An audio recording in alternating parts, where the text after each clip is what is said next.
जिस काम के करने का मैंने कहा ही नहीं, उस काम से भला मैं खुश कैसे हो सकता हूँ? और जिस काम से मैंने खुश होना था वो आपने किया ही नहीं। तो आपको लगता है कि अब कराची में और सिंध में, पूरे सिंध में क्या काम होगा? हुकूमत ने जो पेंशन में 10% इजाफा कर दिया, फिर जहन में सवाल आता है कि कैसे कर दिया। सब्सक्राइब करें और बेल दबाएं ताकि कोई खबर रह न जाए।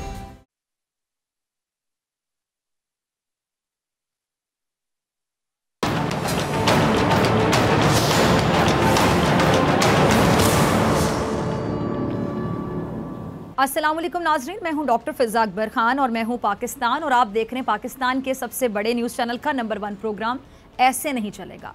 नाज़रीन, हम दूसरों को खुश करने के लिए कई तरीके अपनाते हैं, बहुत कुछ करते हैं, लेकिन ज़रूरी नहीं कि हमारा दूसरों को खुश करने का जो तरीका है वो सही हो, दुरुस्त हो, और उस तरीके से हम दूसरों की खुशी का सामान पैदा करने में कामयाब भी हो जाएँ।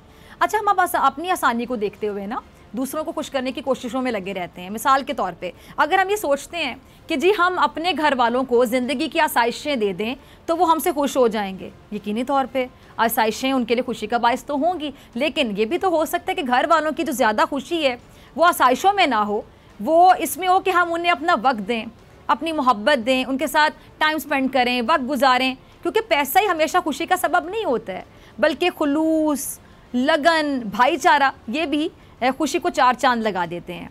लेकिन ये ज़रूरी नहीं है कि हम दूसरों को खुशी पहुंचाने के लिए जो तरीका अपना रहे हैं अपनी सोच के मुताबिक वो वाकई उनको खुशी दे भी सके। अब ऐसी एक कहानी जिसमें एक तालिब इल्म अपने उस्ताद को अपनी परफॉर्मेंस से, कारकर्दगी से खुश करने की बजाय उस्ताद को अपने प्रोटोकॉल के ज़रिए खुश करने की कोशिश करता है। ज़रा गौर से सुनिएगा कहानी कुछ यूँ है कि एक शख्स ने घर पर अपने बच्चे को पढ़ाने के लिए एक उस्ताद मुकर्रर किया। उस्ताद ने उसे एक टॉपिक पर लेक्चर दिया और तालिब इल्म से कहा कि मैं शाम में घर आकर इसका टेस्ट लूँगा। अच्छा, तुम इस टॉपिक को अच्छे तरीके से याद कर लो और तैयारी कर लो टेस्ट की। अच्छा, जब उस्ताद शाम को बच्चे के घर गए तो देखा कि गली में कालीन बिछा हुआ था, उस पर गुलाब के फूलों की पत्तियाँ पड़ी हुई थीं। अच्छा, उस्ताद ने जब गली की तरफ नज़रें उठाकर देखा तो गली के दोनों तरफ के घरों की दीवारों पर मुख्तलिफ रंग की लाइटें भी जल रही थीं, गली के ऊपर रंग बिरंगी झंडियाँ भी थीं। अच्छा, आखिर तक उस्ताद जब गली में से गुजर के बच्चे के घर के दरवाजे पर पहुंचे तो उन पर छत से फूलों की बारिश बरसाई गई। फ़ज़ा खुशामदीद या उस्ताद के नारों से गूंज उठी। घर के दरवाजे पर बच्चे ने उस्ताद का शानदार इस्तकबाल किया और तालिब इल्म ने उस्ताद के हाथों को झुककर अदब से चूमा और उन्हें आंखों पर लगाया। अब ये सब कुछ देखकर उस्ताद ने पूछा, बेटा ये सब क्या कर रहे हो और ये क्या है? तो बच्चे ने जवाब दिया कि उस्ताद मोहतरम, मुझे आपसे बेपनाह प्यार, मोहब्बत, अकीदत, इश्क हो गया और आप आज मेरे घर तशरीफ़ लाए हैं, तो ये सारा इंतज़ाम आपकी आमद की खुशी में, आपके इस्तकबाल के लिए मैंने किया है ताकि मैं आपको बता सकूं कि आपसे कितना इश्क करता हूं और आप मुझसे खुश हो जाए, राज़ी हो जाएं। अच्छा, उस्ताद ने फरमाया, अच्छा बेटा ये सब तो एक तरफ, क्या तुमने उस टेस्ट की तैयारी की है जो मैं तुम्हें देकर गया था याद करने के लिए, जिस मकसद के लिए मैं यहाँ पर आया हूँ? तो बच्चे ने जवाब दिया कि दरअसल मैं आपके इस्तकबाल की तैयारियों में मसरूफ़ रहा, इसलिए वो टेस्ट तो मैं तैयार ही नहीं कर सका। उस्ताद ने फरमाया कि बेटा जिस मकसद के लिए मैं यहाँ आया हूँ, जिस काम से मैंने तुमसे राज़ी और खुश होना था, वो तो ये टेस्ट था जो तुमने तैयार ही नहीं किया। और जिस काम को करने के लिए मैंने एक बार भी आपको नहीं कहा, आपने उस काम में अपना कीमती वक्त, पैसा लगाकर मुझे खुश करने का सोच कैसे लिया कि मैं खुश हो जाऊँगा? जिस काम के करने का मैंने कहा ही नहीं, उस काम से भला मैं खुश कैसे हो सकता हूँ? और जिस काम से मैंने खुश होना था वो आपने किया ही नहीं।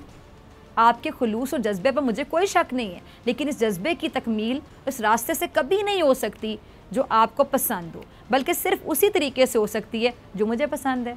अच्छा, अब हमारे जो रहबर हैं वो भी यही सोचते हैं कि वो आवाम से वादे करके, नारे लगा के उन्हें ज़बानी कलामी खुश कर देंगे, लेकिन जब तक आवाम तक हुकूमत की पॉलिसीज़ के समरात नहीं पहुँचेंगे, आवाम खुश हो सकती है? कभी भी नहीं हो सकती। जैसे कि तहरीक इंसाफ की हुकूमत ने महंगाई और मईशत की अबतरी की जो भी वजूहात बताई, लेकिन उसके बावजूद कहीं ना कहीं अवामी हलकों में महंगाई ने बेचैनी की लहर दौड़ाई रखी और लोग तहरीक इंसाफ से महंगाई बढ़ने की वजह से नाखुश भी थे। अब शहबाज शरीफ वज़ीर आज़म बन चुके हैं, उन्होंने आते साथ ही अवाम को रिलीफ देने के लिए कुछ ऐलानात किए हैं। मैं दुआ गो हूँ कि शहबाज शरीफ साहब अवाम को रिलीफ देने में कामयाब भी हो जाएँ, लेकिन बहुत से माहिरीन मईशत वो एक सवाल उठा रहे हैं, वो क्या कि जी फौरी तौर पर शहबाज शरीफ साहब आवाम को रिलीफ पहुंचाएंगे कैसे? और वाकिफ़ान हाल ये भी कह रहे हैं कि अगर मुत्तहिदा हुकूमत का 2023 तक हुकूमत करने का इरादा है तो फिर शहबाज शरीफ साहब के लिए फौरी तौर पर मुआशी हालात पर काबू पाना क्या मुश्किल नहीं हो जाएगा? और इस बात का अंदाज़ा शहबाज शरीफ साहब को भी बाखूबी है कि अगर उन्होंने अवाम के लिए फौरी रिलीफ का कोई बंदोबस्त नहीं किया तो जो तनकीद नून लीग और दीगर जमातें PTI हुकूमत पर किया करती थीं, ऐसी ही तनकीद का सामना फिर शहबाज शरीफ साहब को करना पड़ेगा।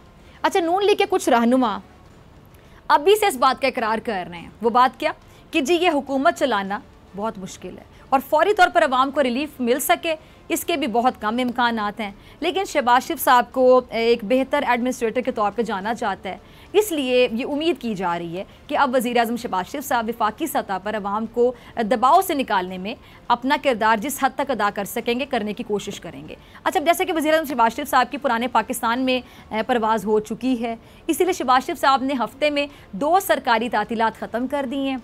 सरकारी दफातर में अब हफ्ते में सिर्फ एक इतवार की तातील होगी। आज सुबह सवेरे वज़ीर-ए-आज़म शहबाज शरीफ साहब की आमद के मौके पर PM हाउस के अमले की दौड़ें लग गईं। पहले दिन ही वज़ीर-ए-आज़म शहबाज शरीफ साहब 7 बजे दफ्तर पहुंच गए, लेकिन उस वक्त अमला ड्यूटी पर नहीं पहुंचा था। अच्छा, वज़ीर-ए-आज़म हाउस में नए वज़ीर-ए-आज़म शहबाज शरीफ की हिदायत पर दफ्तरी औकात सुबह 8 बजे कर दिए गए हैं। और तो और शहबाज शरीफ साहब ने हुकाम को रमज़ान मुबारक के दौरान सस्ते बाज़ारों में और कम दाम पर जो अशिया है उनकी फरहमी यकीनी बनाने का हुक्म भी दे दिया है। अच्छा, रमज़ान बाज़ारों की जो सख्त मॉनिटरिंग है वो भी की जाएगी, हिदायत भी कर दी गई है। और आज शहबाज शरीफ साहब की जो मुआशी टीम है उसके रुकन मिफ्ता इस्माइल साहब ने मीडिया पर आकर अपनी मुआशी मनसूबाबंदी के बारे में आगाह भी किया। ज़रा क्लिप चलाइएगा। अच्छा, सुना आपने मिफ्ता इस्माइल को, वो जहां अपने मुआशी मनसूबों का जिक्र कर रहे थे वहीं पर उन्होंने भी वही बातें की जो इमरान खान साहब की हुकूमत करती रही। मिफ्ता इस्माइल ने इल्ज़ाम ये लगाया कि जी खान साहब ने मईशत के साथ बड़ी नाइंसाफ़ी की, उन्होंने मईशत को तबाही की तरफ धकेल दिया। इमरान खान को एमनेस्टी स्कीम नहीं देनी चाहिए थी, इस वक्त करंट अकाउंट खसारा ज़्यादा है। अच्छा, मिफ्ता साहब ने यह भी बताया कि पाकिस्तान का तिजारती खसारा इस साल 45 अरब डॉलर तक रहने का खदशा है और मिफ्ता साहब चूँकि मुआशी टीम का हिस्सा है इसलिए उन पर भी इस वक्त दबाव ज़्यादा है। अगर मिफ्ता इस्माइल साहब मईशत को उठाने में नाकाम हो जाते हैं तो ज़ाहिरी सी बात है कि फिर वो ऐसे में इमरान खान साहब की पॉलिसी जो थी, मुआशी पॉलिसीज़, उनकी निशानदेही करते हुए आवाम में ये तासुर उभारेंगे कि जी पिछली हुकूमत ने मईशत को तबाह कर दिया, जिसके नतीजे में फ़ौरी तौर पर मईशत को वापस उसकी असल शक्ल में लाना बड़ा ही मुश्किल है। लेकिन नून लीग के हक़ में जो बात जा रही है वो क्या? वो ये कि जी रुपये की कदर डॉलर के मुकाबले में मुस्तहकम हो रही है। आज पाकिस्तान स्टॉक एक्सचेंज में जो कारोबार का एक मुस्बत रुझान रहा और 100 इंडेक्स 2022 की बुलंद तरीन सतह पर बंद हुआ, ये मईशत में सीधी सीधी बेहतरी के इशारे हैं। लेकिन इसके बावजूद अवाम का सवाल वहीं का वहीं कि अवाम को फौरी रिलीफ कब मिलेगा। अच्छा, न्यूयॉर्क में कायम क्रेडिट रेटिंग एजेंसी मोडीज़ ने पाकिस्तानी बैंकों के लिए जो मुस्तहकम आउटलुक है उसकी पेशगोई की है और मुल्क की जो मुल्की पैदावार है उसकी शरह नमू 3 से 4% के दरमियान रहने का भी एक अंदाज़ा लगाया है। अच्छा, अदम एतमाद के वोट के ज़रिए साबिक़ वज़ीर-ए-आज़म इमरान खान साहब की बरतरफ़ी और उनके बाद फिर अगस्त 2023 तक शहबाज शरीफ साहब के बाहैसियत नए वज़ीर-ए-आज़म होने पर तबसरा करते हुए मोडीज़ ने कहा है कि जी ऐसे वक्त में कि जब पाकिस्तान बढ़ती हुई महंगाई, फैलता हुआ करंट अकाउंट खसारा, गैर मुल्की ज़र मुबादला के ज़खायर में कमी का शिकार है, ऐसे में सियासी हलचल इस उतार चढ़ाव की तर्जुमानी भी करती है जो कि पाकिस्तान के सियासी माहौल को मुतासिर करती है और पॉलिसी के तसलसल के हवाले से वाज़े गैर यकीनी सूरत हाल को जन्म भी देती है। अच्छा, मोडीज़ का ये भी कहना है कि जी ये भी वाज़े नहीं है कि नई हुकूमत अगले इंतखाबात के ऐलान से पहले इस उबूरी मुद्दत के दौरान IMF के प्रोग्राम से कैसे रुजू करेगी, जिससे इस गैर यकीनी सूरत हाल को तकवीत मिलेगी कि क्या पाकिस्तान अपने गैर मुल्की ज़र मुबादला के ज़खायर को तकवीत देने के लिए IMF से माली मदद हासिल कर सकेगा जो गुज़िर सिर्फ 2 माह की दरामदात को पूरा करने के बराबर रह गए हैं। अब यही वजह है कि मिफ्ता इस्माइल साहब वो भी ज़र ज़खायर को बढ़ाने पर ज़्यादा जोर दे रहे हैं। अच्छा, मुआशी चैलेंजेस का सामना नई हुकूमत को तो है और अब देखना है कि वो इस मुआशी बहरान से कैसे निकलती है। अच्छा, शाहिद ककान अब्बासी साहब वो फरमा रहे हैं कुछ, ज़रा सुनिएगा। सुना आपने शाहिद ककान अब्बासी को। अच्छा, माजी की मुत्तहिदा अपोजिशन ने इक़्तिदार से पहले इस बात का ऐलान किया था कि वो नैब का खात्मा हर सूरत करके दम लेगी और अब तो बाकायदा शाहिद ककान अब्बासी ने इस बात का वाज़ेह इशारा दे दिया। तहरीक इंसाफ के बकौल इस जमात ने अपनी हरीफ जमातों के इक़्तिदार में आने से रोकने की मुसलसल और इतनी ज़्यादा कोशिशें की ही इसलिए थी कि वो उन्हें नैब को ख़त्म करने से रोक सके, क्योंकि तहरीक इंसाफ का ऐसा मानना था कि जैसे ही उनके हरीफ इक़्तिदार की सीढ़ी चढ़ेंगे वैसे वैसे वो एहतसाब के इदारों को नाकारा बनाकर अपने करप्शन केसेस से छुटकारा हासिल करना शुरू कर देंगे। अच्छा, अब लीगी रहनुमा अब्बासी साहब क्या कह रहे हैं कि जी नैब का सिर्फ एक ही हल है कि उसे बंद करके उसके एहलकारों का एहतसाब किया जाए। यानी अब्बासी साहब ने ललकारते हुए कहा कि मैं आज भी कहता हूँ कि मुस्लिम लीग नून के ख़िलाफ़ जो केसेस हैं वो चलें और पाकिस्तान की आवाम को बताया जाए कि उसमें कौन सी करप्शन। अब सवाल ये कि अगर करप्शन केसेस ख़त्म नहीं करने तो फिर नैब को ख़त्म करने की बात क्यों की जा रही है। अब आज तहरीक इंसाफ के रहनुमा फ़ारूक हबीब ने भी मुत्तहिदा हुकूमत पर एक सवाल उठाया, ज़रा सुनिएगा। अच्छा, सुना आपने फ़ारूक को, क्या कह रहे हैं जी? मकसूद चपड़ासी का जवाब शहबाज शरीफ को ऐवान में देना चाहिए था। एफआईए के डायरेक्टर को छुट्टी पर भेज दिया गया ताकि तहकीकात आगे ना बढ़ सकें। पाकिस्तान में ज़बरदस्ती की हुकूमत इम्पोर्ट हुई है। अगर मकसूद चपड़ासी के नाम करप्शन करने वाला क्राइम मिनिस्टर बन सकता है तो बाकियों का क्या कसूर है। अच्छा, फ़ारूक ने अपने एक और बयान में शाहिद खान अब्बासी के नैब ख़त्म करने की बात पर जवाब देते हुए कहा कि जी नैब को ख़त्म करने का मतलब है कि चोरी और करप्शन को सरेआम जायज़ करार दे दिया जाए और जेलों में बंद सब चोरों को रिहा कर दिया जाए। अगर मकसूद चपड़ासी के नाम करप्शन करने वाला प्राइम मिनिस्टर बन सकता है तो बाकियों का क्या कसूर है। अच्छा, फ़ारूक ये भी कह रहे थे कि जी लेटर गेट के अंदर साजिश बेनकाब हुई है, एक गवर्नमेंट को ज़बरदस्ती मुसल्लत किया गया है। लेकिन सईद गनी वही कहते हैं कि जी इम्पोर्टेड हम नहीं बल्कि इम्पोर्टेड जो है वो तहरीक इंसाफ की हुकूमत थी। ज़रा सुनिएगा। सुना आपने सईद गनी को, कह रहे हैं कि जी इमरान खान को मुल्क की बर्बाद होती मैशत की वजह से हटाया गया। उनको हटाने का मकसद मैशत को बहाल करना था। 1.5 साल में जो ज़िमनी इलेक्शन हुए उसमें पीटीआई का क्या हशर हुआ वो सबके सामने है। नैब न्याजी गठजोड़ के जरिए मुखालिफिन के खिलाफ झूठे मुकदमात बनाए गए। इमरान खान ने पूरे मुल्क में मरासले की कहानी का ड्रामा रचाया। इमरान खान ने अदम एतमाद से पहले इत्तेहादियों से मुलाकात की, लेकिन उन्होंने किसी इत्तेहादी से भी उस खत का जिक्र नहीं किया। इमरान खान मुल्क और इदारों को तबाह करना चाहते हैं। उन्होंने मुल्क की जड़ों को खोखला करना शुरू कर दिया। अच्छा, सईद गनी ने तहरीक इंसाफ के इल्ज़ामात का जवाब देते हुए ये भी कहा कि जी इम्पोर्टेड हुकूमत तहरीक इंसाफ की थी जिसको यहूदियों की तरफ से पैसा आता था। अच्छा, मुत्तहिदा हुकूमत तश्कील हो चुकी है और अब शहबाज शरीफ अपनी काबीना बनाने भी जा रहे हैं और वज़ीर ख़ारिजा के तौर पर बिलावल का नाम लिया जा रहा है। लेकिन बिलावल के वज़ीर ख़ारिजा बनने को लेकर पीपल्स पार्टी में एक तकसीम दिखाई दे रही है। खबर के मुताबिक पार्टी का एक कैंप ये कह रहा है कि चेयरमैन पीपीपी वज़ीर ख़ारिजा बन सकते हैं, लेकिन अभी इस मामले पर मुशावरत जारी है। लेकिन दूसरे कैंप के अरकान का ये ख्याल है कि चेयरमैन पीपल्स पार्टी को शहबाज शरीफ की ज़ेर क़यादत विफाकी काबीना का हिस्सा नहीं बनना चाहिए क्योंकि उससे इत्तेहादी हुकूमत में दूसरी बड़ी जमात के सरबराह की हैसियत मजरू हो सकती है। अच्छा, अब इस कैंप का ख्याल ये कि जी शायद पीपल्स पार्टी के वर्कर्स अपने चेयरमैन को मुस्लिम लीग नून के वज़ीर आज़म के मातहत काम करता देख कर करें, जो सियासत में पीपीपी की सबसे बड़ी हरीफ है। अच्छा, हरीफ तो इमरान खान भी मुत्तहिदा हुकूमत के हैं जो ताकत से निकलने के बावजूद अब अवामी ताकत के ज़रिए मुत्तहिदा हुकूमत को शिकस्त देना चाहते हैं। ज़रा सुनिएगा। जी, सुना आपने इमरान खान साहब को, क्या समझते हैं कि जी उनकी हुकूमत को साजिश के तहत बरतरफ किया गया है, इसलिए वो अब अवामी अदालत में जाने का फैसला कर चुके हैं और ये दावा भी करें खान साहब कि जी वो अगली बार 2/3 अक्सरियत से हुकूमत बनाने में कामयाब होंगे क्योंकि इमरान खान ये समझते हैं कि अवाम की ताकत उनके साथ है। अब कल इमरान खान पेशावर में पावर शो करने जा रहे हैं और इमरान खान अवाम से मुखातिब होकर ये कह रहे हैं कि जमहूरियत की हिफाजत किसी ने बाहर से आकर नहीं करनी बल्कि जमहूरियत की हिफाजत खुद अवाम करती है। अच्छा, इमरान खान के अवाम में आने के 2 मकसद हैं। एक ये कि जी वो अवाम में अपने उस बयानियों को पूरे तरीके से पहुँचा सकें कि उनकी हुकूमत को बैरूनी साजिशों ने ख़त्म किया, और उनका दूसरा मकसद ये कि जी नए इंतखाबात जल्द से जल्द करवाए जा सकें। अच्छा, मुल्की सियासत में ना वही चाहिए जिसमें असल मायनों में अवाम को खुशी हासिल हो, वरना ऐसे नहीं चलेगा। मिलते हैं ब्रेक के बाद।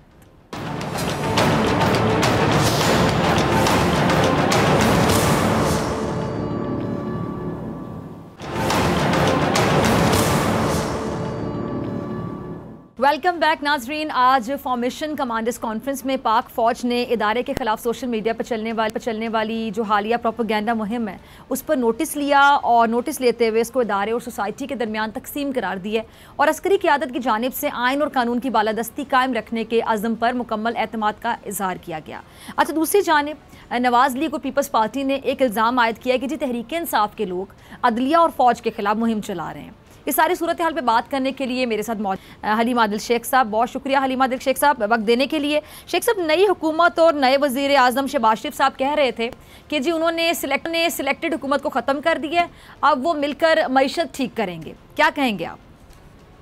सबसे पहले तो ये जो इम्पोर्टेड बेकारी वज़ीर आज़म है हम इसे मानते ही नहीं है। जो इस तरीके से मुसल्लत किया जाए, एक बैरूनी साजिश के तहत इंपोर्ट करके लाए जाएं और उनको लाकर इस मसरत पर बिठाया जाए और इलेक्टेड गवर्नमेंट को निकाला जाए, तो एक तो हम इसको ना वज़ीर आज़म मानते हैं ना इस हुकूमत को मानते हैं। 135 लोगों ने इस्तीफे दे दिए हैं, असम्बली खैर फ़ाल हो चुकी है, चंद दिनों की मेहमानी हुकूमत है, तो हम इसको नहीं मानते। ठीक है, ये अपने शौक पूरे कर लें जितने उन्हें पूरे करने हैं। ये अवाम के वज़ीर आज़म नहीं है, ये अमेरिका के वज़ीर आज़म है, ये वायसराय शहबाज शरीफ लॉर्ड माउंटबेटन की औलाद आ गई है इधर। ये बस ये चले, देखते कितने दिन चलते हैं, क्योंकि अवाम ने तो रिजेक्ट कर दिया है इनको। अवाम ने तो परसों रात सबने देख लिया, अवाम ने, कौम ने रिजेक्ट कर दिया इस मिस्टर वायसराय साहब जो आए हैं इम्पोर्टेड, तो इनको कोई नहीं मानता। ये क्या कहते हैं क्या नहीं कहते उससे हमारा वास्ता नहीं, हम राब्ता रखना नहीं चाहते, इसलिए हम असम्बलियों से भी निकल गए हैं। ये क्या कहते हैं हम सुनना भी नहीं चाहते, ये क्या करते हैं। अवाम अब फैसला करे, अवाम देखेगी, अवाम दिखाएगी, और इंशाल्लाह कल पहली दफ़ा मेरा कप्तान, आपका कप्तान निकल रहा है बाजार, वो बाहर निकल रहे हैं पेशावर में, पता चल जाएगा कि ये इम्पोर्टेड इनके क्या औकात क्या रह गई है। फारिग हो चुके हैं, सारे फारिग हो चुके हैं, कुछ नहीं बचा इनके पास। कल इंशाल्लाह पेशावर में और 16 को कराची में, 23 को लाहौर में, उसके बाद पूछेंगे हुन ठंड पै गई है, तो हुन पै गई है ठंड। अच्छा शेख साहब, कराची में बड़ी तादाद में लोगों ने इमरान खान के हक में मुजाहरा किया था, अब क्या प्लान है तहरीक इंसाफ? सिंध में भी कोई एहतजाजी तहरीक चलाएगी? क्या सिंध असम्बली से इस्तीफे देने का कोई प्लान? देखिए, बात ये कि इस्तीफे, परसों जो हमारी कोर कमेटी की मीटिंग हुई थी, I was there in Islamabad, उसमें बनीगाला में हमने तय कर दिया, उसी रोज हमारे सारे एमपीएस ने कह दिया था और मैंने उनके नुमाइंदे के तौर पे हमने इस्तीफे दे दिए हैं, क्योंकि अभी हमारे लिए रेलिवेंट रहा कुछ नहीं है। ये सिस्टम एक डस्टबिन है, कचरा कुंडी है, इसमें जब हुकूमतें, अपोजिशन, हुकूमत, एमपी, एमएनए, ये तय हो गया कि ये एक प्लांटेड सिस्टम है, हम उसका हिस्सा नहीं है। अब हमने ये दे दिया, खान साहब को बता दिया कि हम तैयार हैं।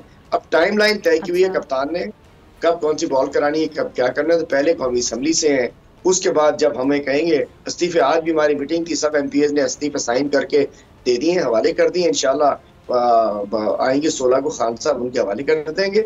और इस्तीफे ये हमारे लिए छोटी चीज रह गई है, असम्बली में रहना, हुकूमत में रहना, अपोजिशन में रहना। हम समझ सकते हैं कि ये लोग रहे, ये एक मुल्क के लिए सिक्योरिटी रिस्क है, और खुदा ना खास्ता अगर ये सस्टेन कर जाते हैं तो ना तो एक एटॉमिक मुल्क रहेगा पाकिस्तान, और ना ही ये कोई एक पाकिस्तान रहेगा। इसके टुकड़े करवा के भी करवा देंगे, ये पैसे लेकर ये सब कुछ करवा सकते हैं, डॉलरों के पिके हुए लोग हैं, तो हमारे लिए कोई अहमियत नहीं किसी इस्तीफे की। और बाकी कराची का आपने कहा, देखें जी, उस दिन कराची का तो मुजाहरा, चूंकि शहर कराची था, सिंध के भी हर शहर में मुजाहरे हुए, हैदराबाद, सक्कर, मीरपुर खास, टंडो मोहम्मद खान, मतलब खुद निकल रहे हैं।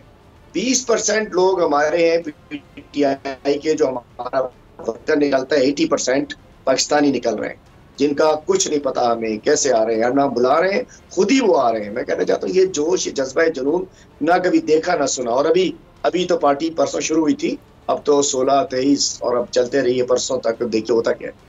अच्छा, अब शेख साहब, पीपल्स पार्टी चूंकि अब ये विफाकी हुकूमत में भी शामिल हो गई है, तो आपको लगता है कि अब कराची में और सिंध में, पूरे सिंध में क्या काम होगा?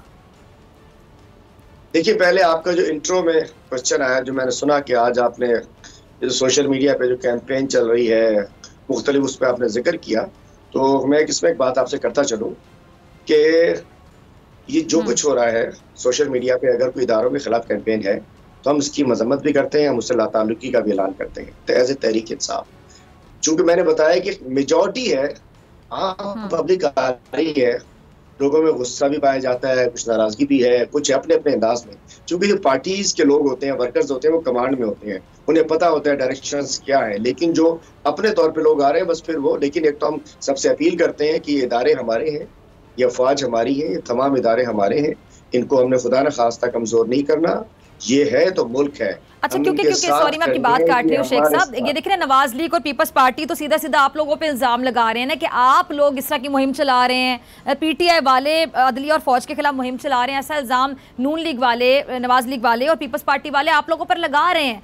अब आप लोगों का फिर एक किरदार है कि अगर आप लोगों का इसमें कोई किरदार नहीं इस मुहिम में, तो जो सोशल मीडिया पे ऐसे लोग ये बात किए चले जा रहे हैं, उनमें से ज़्यादातर पीटीआई के सपोर्टर्स जो बात कर रहे हैं, फिर आप लोग उनको समझाएं कि ये बात क्यों की जा रही है, गलत किस्म की बात या प्रोपेगेंडा या साजिश हमारे इदारों के खिलाफ क्यों की जा रही है, किस तरह समझाया जाएगा, किस लेवल पर समझाया जाएगा? एक तो मैं कहता हूँ, आप जो नून लीग वालों की बात करिए, पहले तो उस पर आ जाइए। यही वो नून लीग का नवाज शरीफ है जिसने नाम लेकर हमारे जर्नैलों के खिलाफ बात की, नाम लेकर। यही फजलुर रहमान है जो नाम लेता रहा है, मरियम नवाज नाम लेती रही है, ये डॉन लीग्स वाले हैं, ये मेमो गेट वाले हैं, इन्होंने इदारों को दबाव बर्बाद किया है। मैं कहना चाहता हूँ ये तो नाम लेकर करते रहे हैं। आज तक एक कोई पीटीआई का लीडर, कोई जिम्मेदार की तरफ से कोई गैर जिम्मेदार बात बताइए। हम समझते हैं, हम समझ जो हमारी कमांड में उनको समझा सकते हैं, बाकी पूरी कौम है उनको हम कोशिश कर रहे हैं। देखिए आज तक इमरान खान साहब अपनी, तो कल भी शाह महमूद कुरैशी साहब ने बात की, उन्होंने अफवाद के हक में बात की, हमने हमेशा बात की है। खान साहब ने हमेशा उन्होंने कहा कि मजबूत फौज है, मुस्तहकम फौज है, फौज को हमने हमारे इदारों के साथ खड़े हैं, कोई नहीं है ये। और इनका तो मुंह ये तो साइड पे होना, ये लोग बात करेंगे। इन्होंने तो खुद नाम ले लेके फौज को इन्होंने मतलब माफ करे गंदा करने की कोशिश की है। हमारे इदारों के खिलाफ हम नहीं है, लेकिन आवाम को भी हम चाहते हैं, हम मुख्तलिफ तरीके से कह रहे हैं कि इस किस्म इदारों को बराए कर बीच में ना लाया जाए।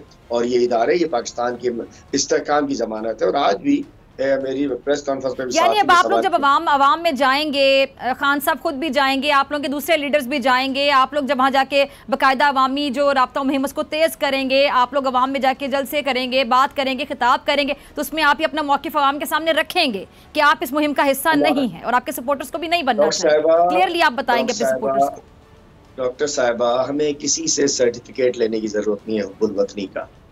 इस हुब्बुल वतनी के लिए हमारी इमरान खान साहब ने अपनी हुकूमत छोड़ दी है। बिक सकते थे, ये जो खुफिया लेटर था, अगर एब्सोल्युटली नॉट ना कहते बिक सकते थे, ना लेकर जाते इस्लामोफोबिया के मामले को, नामूस रसालत के मामले को, बिक सकते थे, दे देते ड्रोन हमले करने की इजाजत, बिक सकते थे। इस वतन की खातिर, इस आज़ादी की खातिर, इस अपनी कौम की खातिर। और ये कौम और अफवाज ये एक होती हैं, जब एक होती है मुल्क मजबूत होता है। हम कभी साजिश का हिस्सा नहीं बनते, लेकिन एक माहौल ऐसा बना हुआ है। बात नहीं समझ में रही, यानी अगर आप लोगों का नाम इस्तेमाल हो रहा है इस मुहिम में, नवाज लीग और पीपल्स पार्टी बाकायदा इल्जाम लगा रही कि आप लोग इस मुहिम के पीछे हैं, तो आप लोग क्लियर नहीं करेंगे, आप लोग उन लोगों को नहीं रोकेंगे जो इस मुहिम में पीटीआई का नाम इस्तेमाल कर रही है, हालांकि आप कह रहे हैं कि नहीं है। हम तो क्लियर रोक रहे हैं ना, इंशाल्लाह जलसों में भी बताएंगे, समझाएंगे, हम अपने तौर पर सोशल मीडिया पे भी समझा रहे हैं, सब कुछ करेंगे इंशाल्लाह, जलसों में भी रोकेंगे। ठीक है, ये मेरा सवाल था आपसे। इल्जाम नहीं, बिल्कुल ठीक, हम समझते हैं गलत है, इल्जाम का हिस्सा नहीं बनेंगे। ठीक है, आप लोग रोकेंगे, ठीक है। अच्छा, अब अच्छा, नवाज लीग को पीपल्स पार्टी का प्लान है कि जी जो इंतखाबी इस्लाहात हैं, अच्छा शेख साहब आगे चलते हैं जी। नवाज लीग को पीपल्स पार्टी का प्लान ये जी इंतखाबी इस्लाहात की जाएं, नैब को ख़त्म किया जाए, फिर इलेक्शन का ऐलान किया जाएगा, तो तहरीक इंसाफ अब कैसे रोकेगी इनको? तहरीक इंसाफ इस पार्लियामेंट को नहीं मानती जिसमें साजिशी नाज़िर इम्पोर्टेड लोग आकर बैठ जाएं। तहरीक इंसाफ रोकेगी, तहरीक इंसाफ अवाम के जरिए रोकेगी, तहरीक इंसाफ कौम के जरिए रोकेगी। इन्होंने तो न्याय भी खत्म करनी है ना, जो चाहे कर लें। जो कोई सा निज़ाम ले इंतखाबात का, जब बैलेट पेपर निकलेगा तो ठप्पा बल्ले पे ही होगा, कोई ठप्पा नहीं होगा। कोई इन गद्दारों को, मुल्क के गद्दारों को वोट नहीं करेगा, कोई इन अगयार के यारों को वोट नहीं करेगा, कोई इन भिखारियों को वोट नहीं करेगा। कोई सा निज़ाम इलेक्शन का लेकर आ जाए, जो डब्बा खुलेगा बल्ला निकलेगा, डब्बा खुलेगा कप्तान निकलेगा, वोट निकलेगा इमरान खान का निकलेगा, भूल जाए। और हमें इसी सिस्टम, हम इस कचरा कुंडी सिस्टम को हम अब इंशाल्लाह आवाम के जोर से उठा के फेंक देंगे। और अगर इज्जत से बाज नहीं आए तो इंशाल्लाह लॉन्ग मार्च होगा और इनको ईवानों से निकाल कर गुद्दी से पकड़ के इंशाल्लाह इनके चीथड़े उड़ा देगी आवाम। ये क्या समझते हैं? ये चंद दिनों की मेहमान है हुकूमत, कौम जाग गई है, कौम गुलाम नहीं है। हमें आजादी, हम आजादी चाहिए थी, आजादी मिली है हमें, गुलामी पे नहीं जाने देंगे वापस। ठीक है शेख साहब, बहुत शुक्रिया आपके वक्त के लिए। ठीक है, बहुत शुक्रिया शेख साहब आपके लिए। नाज़रीन, आपसे मुलाकात होगी इस ब्रेक के बाद, और ब्रेक के बाद मेरे साथ मौजूद होंगे शब्बर ज़ैदी साहब।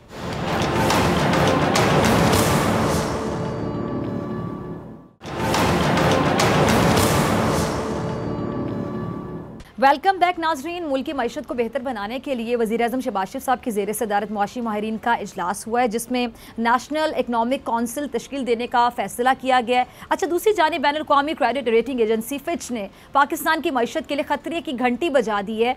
जो जारी की गई इनकी रिपोर्ट, इसमें कहा गया है कि सियासी अदम इस्तेहकाम के बायस जो मुल्क की मईशत है वो मुतासिर हो सकती है, और रवा साल जारी खातों का खसारा 4 से बढ़कर 5% हो सकता है। इस पर बात करने के लिए मेरे साथ मौजूद मेहमान मौजूद हैं, सीनियर माहिर माशियात साबिक चेयरमैन FBR शब्बर जैदी साहब। जैदी साहब बहुत शुक्रिया वक्त देने के लिए। जैदी साहब, शहबाज शरीफ ने मुआशी माहिरीन को हंगामी बुनियादों पर सिफारिशात की तैयारी का हुक्म दिया है और नेशनल इकनॉमिक काउंसिल भी बना दी है। तो इस हुकूमत के लिए आपका क्या मशवरा है? मौजूदा हालात में कौन से ऐसे इकदाम हैं जिसको फौरी करने की ज़रूरत है?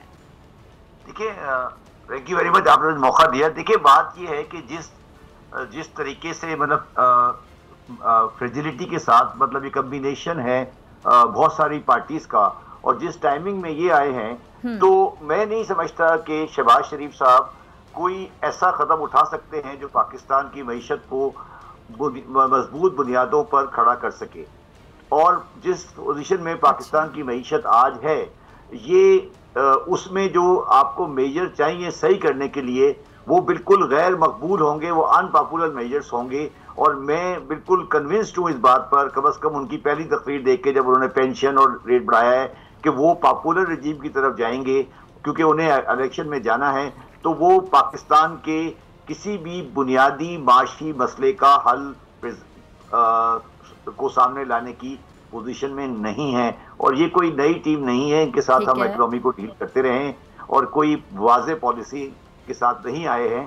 तो ये एक रिएक्शनरी गवर्नमेंट है, तो इसमें मुझे कोई बहुत ज़्यादा खुश आइन पोजीशन नज़र नहीं आती। और पाकिस्तान की माशी हालत इस सियासत के खेल के मुतहम्मिल नहीं हो सकती और पाकिस्तान को एक बहुत मजबूत गवर्नमेंट चाहिए, जो कि मुझे मुस्तकबिल करीब में और इवन आफ्टर इलेक्शन भी नज़र नहीं आ रही। तो पाकिस्तानी अवाम इसी सियासी जोड़ तोड़ का शिकार होते रहेंगे और वो फैसले मईशत के जो करने हैं वो शायद नहीं हो सके। और ये हम छोटी खट्टी मीठी गोलियां लेते रहेंगे कि ये अच्छा हो गया, 4-5 महीने ये आपको ये गाना सुनाएंगे कि जी सारा तबाह हो गया था, हमने सही कर दिया, फिर वो इसकी चलता रहेगा। मगर जो पाकिस्तान का बुनियादी मसला है वो बता देता हूँ क्या है। बुनियादी मसला पाकिस्तान का है कि वो टैक्स में डॉक्यूमेंटेशन करेंगे। कैश इकोनॉमी बहुत बढ़ चुकी है, तो टैक्स की बेस में कोई इंक्रीज नहीं हो रही। दूसरा मसला पाकिस्तान का ये है कि पाकिस्तान की एनर्जी इकोनॉमिक्स जो है वो पाकिस्तान के कंट्रोल से बाहर है। हमारे पास हम एनर्जी के अंदर हम नहीं कवर कर सका जो उसको सही ला सकते हैं, ना हम लॉसेस कम कर सके हैं, ना हम उसको मार्केट बेस पे भी ला सके, ना पेट्रोल की सब्सिडी को खत्म कर सके, ना हम जो आपका सर्कुलर डेट उसे खत्म कर सके। सिमिलरली स्टेट और एंटरप्राइजेस को हम नहीं सेटल कर सके। लास्टली हम पाकिस्तान में जो आपका जो गवर्नमेंट का साइज है फेडरल गवर्नमेंट का, उसमें 62 डिवीजन आज भी मौजूद हैं 18 तरमीम के बाद। और आखिरी बात यह है कि पाकिस्तान के फॉरेन एक्सचेंज रिजर्व जो हैं वो अनलेस के हमें कोई सऊदी अरब या चाइना से कोई रोल ओवर या गिफ्ट मिल जाए, पाकिस्तान के फॉरेन एक्सचेंज रिजर्व्स अगले साल में 23 और 24 में इंतहाई खतरनाक हद पे चले जाएंगे। तो वैसे तो बड़ी खुशाइन बात है कि ये कौंसिल बन गई और वो कौंसिल आ गई, मगर मुझे पाकिस्तान के आम आदमी के लिए कोई तब्दीली नजर नहीं आ रही। ठीक है। अच्छा शब्बर जैदी साहब, आते ही वज़ीर आज़म शहबाज शरीफ साहब ने कुछ ऐलानात किए, मैं उसके हवाले से बात करना चाहूँगी। आपने भी जिक्र किया था ये मईशत की हालत अगर ठीक नहीं है तो हुकूमत ने जो पेंशन में 10% इजाफा कर दिया, फिर जहन में सवाल आता है कि कैसे कर दिया, ये पैसे कहाँ से लाएगी शहबाज हुकूमत? देखिए, मैंने कहा ना आपको, ये जो पेंशन का मसला है ये तो शायद आपको पता हो कि आज जब गवर्नमेंट का पेंशनर रिटायर होता है तो अगर उसकी तनख्वाह 100 रुपये होती है तो पेंशन उसकी बनती है 105 रुपये। और वो उसकी बीवी की जिंदगी में रहती है, उसकी बच्ची की जिंदगी में रहती है, तकरीबन 100 साल की पेंशन का किस्सा है। तो ये तो, और मुझे नहीं समझ आती कि एक प्राइम मिनिस्टर साहब अभी उन्होंने हलफ उठाया और पेंशन को 10% बढ़ा दिया। इस तरह के एडहॉक मेजर ये लेंगे और ये इस तरह की चीज़ें करेंगे। तो ये तो बेसिकली हम लोग ये पिछली गवर्नमेंट में भी हमेशा ये कहता था कि मईशत को सियासत से अलग करें, ये पॉपुलर रजीम ख़त्म करें, पाकिस्तानी अवाम की तरफ देखें। ये सब कुछ बेकार की बातें हैं कि पेंशन बढ़ा दी और मिनिमम वेजेस बढ़ा दी। ये तो ठीक है, बढ़ाएं, मैं नहीं कह रहा गलत या सही, और इसका कोई बेस होना चाहिए ना। ये तो नहीं हो सकता कि आपका दिल चाहा आपने बढ़ा दी, कोई ग्राउंड है, कहाँ से आएंगे पैसे, कौन देगा, कैसे चलेगा? आपको पता है कि पाकिस्तान में पेंशन की कॉस्ट कितनी है? तकरीबन 700 बिलियन से ऊपर की पेंशन कॉस्ट है हमारे पास। अच्छा, तो ये सिर्फ इमरान खान साहब की हुकूमत एफबीआर में देखा गया था कि काफ़ी बेहतरी लाई थी, यानी रिकॉर्ड टैक्स वसूली हुई थी, और एफबीआर की जो कारकर्दगी बेहतर बनाने के लिए अब मजीद क्या करना होगा या क्या करना चाहिए इस हुकूमत को? देखिए, प्रॉब्लम ये है डॉक्टर साहिबा कि आप लोग एफबीआर की कारकर्दगी को हमेशा नापते हैं कलेक्शन के अमाउंट के साथ, और ये ही आपका सबसे बड़ा गलत फैसला है।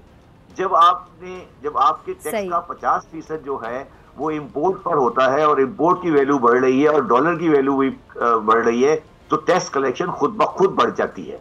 ये जो टैक्स कलेक्शन बढ़ी है इमरान खान साहब के जमाने की, वो सिर्फ दो वजह से बढ़ी है। एक तो डॉलर की वैल्यू बढ़ गई रुपये के अगेंस्ट, एक इंपोर्ट की वैल्यू बढ़ गई, और तीसरी कुछ चीजें जो मैं करके आया था, जैसे ट्रैक एंड ट्रेस था, या मैंने पीओएस किया था, या मैंने इंपोर्ट की वैल्यू को चेंज किया था, ये उसका रिजल्ट है। मगर जो एक्चुअल कलेक्शन है पाकिस्तान की, जो टैक्स का आपने जो इनकम के बेस पे टैक्स किया है, उसमें कोई खातिर खा इजाफा नहीं हुआ, और वही पाकिस्तान की सबसे बड़ी नाकामी है, और उसी वजह से हम इस स्टेप पे फंसे हुए हैं। अच्छा, यानी जैदी साहब, ये जो पीटीआई हुकूमत है, ये यानी बिला वजह क्रेडिट लेती है इस बात का, अक्सर ये जिक्र करते रहते थे, और आपने भी सुना होगा बहुत दफा।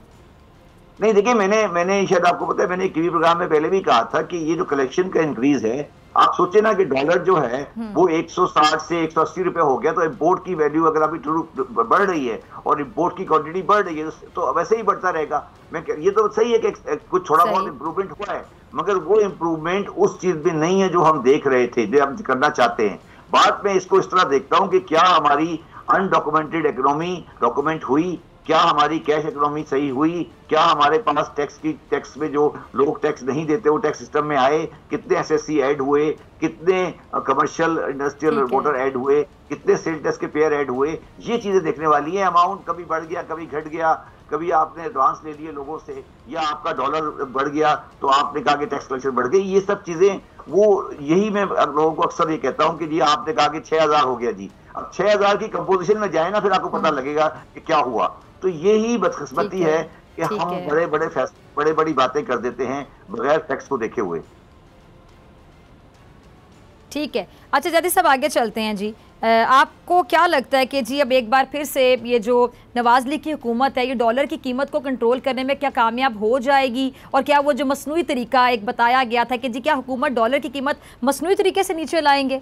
जिस तरह आपको याद होगा, इमरान खान साहब शुरू में बहुत तनकीद करते थे इसहाक डार साहब पे कि किस तरह मैनेज किया जाता था मसनूई तरीके के बारे में, उन्होंने अवाम को बड़ा डिटेल में आगाह भी किया था।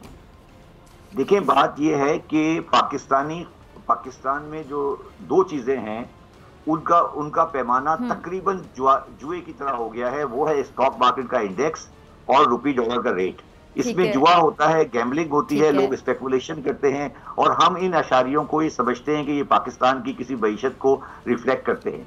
जो पाकिस्तान में एक बहुत गलत बात सामने आ गई है, वही आ गई है कि किसी गवर्नमेंट की कारकर्दगी को डायरेक्टली ये देखा जाता है कि डॉलर की वैल्यू क्या है। देखिए, ये जो इसहाक डार साहब ने जो डॉलर का खसरा किया था, उसकी वजह है लोग समझते नहीं है। जो पीएमएलएन के लोग हैं, जो पीएमएलएन से ताल्लुक रखते हैं, ये हैं इंपोर्टर लोग, ये हैं दुकानदार, ये सारे इंपोर्ट बेस्ड इकोनॉमी चलाना चाहते हैं। तो इंपोर्ट बेस्ड इकोनॉमी के लिए आपको डॉलर को नीचे रखना पड़ता है, और पाकिस्तान को चाहिए एक्सपोर्ट बेस्ड इकोनॉमी। ये जो आपके गवर्नमेंट आप आ जाइए, ये इंपोर्टरों की, दुकानदारों की गवर्नमेंट है, ये इंडस्ट्रियल्स की गवर्नमेंट नहीं है।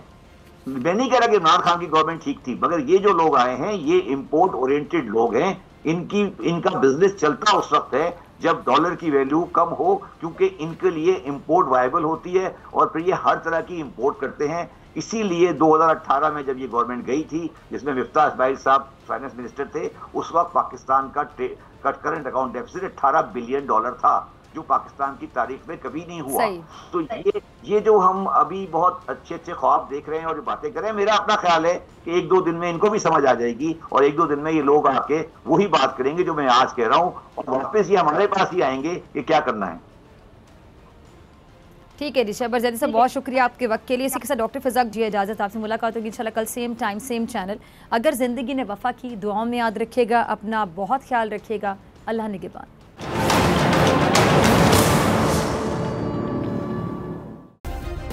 सब्सक्राइब करें और बेल दबाएं ताकि कोई खबर रह न जाए।